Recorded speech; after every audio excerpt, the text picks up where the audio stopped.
ఈ వీడియోలో మనం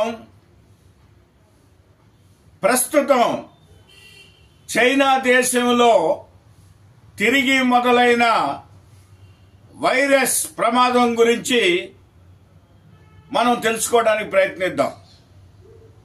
గతంలో కరోనా వైరస్ మీద మా వీడియోలు అనేకమైనవి ముందు జాగ్రత్తగా మేము చేసి ఉన్నాం. వాటిని లింక్ని దీంట్లో మేము జతపరుస్తాం. వాటిని చూసి దానిలో ఉన్న విషయాన్ని గ్రహించి ఆ విధంగా నడుచుకున్నట్లయితే కరోనా ఏమీ చేయదు. దయచేసి ఎవరు భయపడకండి. ఈ యొక్క వైరస్ అనేది సహసిద్ధంగా రుగ్మత నుంచి వచ్చేదాన్ని వైరస్ అని అంటాం. చైనా వాళ్ళు మానవ మనుగడను దెబ్బతీసేదానికి, ప్రపంచాన్ని నాశనం చేయటానికి వాళ్ళు కొన్ని ప్రయోగాలు చేస్తూ ఈ వైరస్ ని ఈ యొక్క గాలిలోకి వదలటం అనేది జరుగుతూ ఉంది. పోయినసారి కరోనా వచ్చినప్పుడు చాలా క్లియర్గా మేము చెప్పినాం.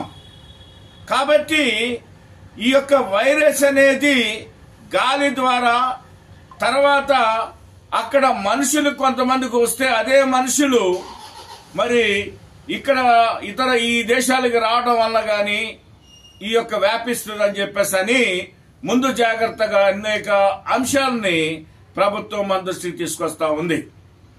దానిలో ముఖ్యంగా మొట్టమొదటగా ప్రజలు చేయవలసింది ఏమిటంటే మాస్కులు ధరించమని చెప్తారు. తర్వాత చేతులు శుభ్రంగా కడుక్కోమని చెప్తారు. మరి మీ యొక్క పరిసర ప్రాంతాలన్నీ శుభ్రంగా ఉంచమని చెప్తారు. కాబట్టి ఈ వైరస్ అనేది ఈ యొక్క పరిసర ప్రాంతాలు శుభ్రంగా లేనప్పుడు అది వ్యాపిస్తుందని చెప్తారు. కాబట్టి దయచేసి మీరు ఈ యొక్క వైరస్ గురించి అనేకమైన అపోహలు ఉన్నాయి. గతంలో ఈ యొక్క ఆనందరావు అని చెప్పేసి ఆయన ఈ వైరస్ మీద ఒక మందు కూడా ఆయన తయారు చేసి అనేక మందికి ఆయనకి ఇవ్వటం అనేది కూడా జరిగింది.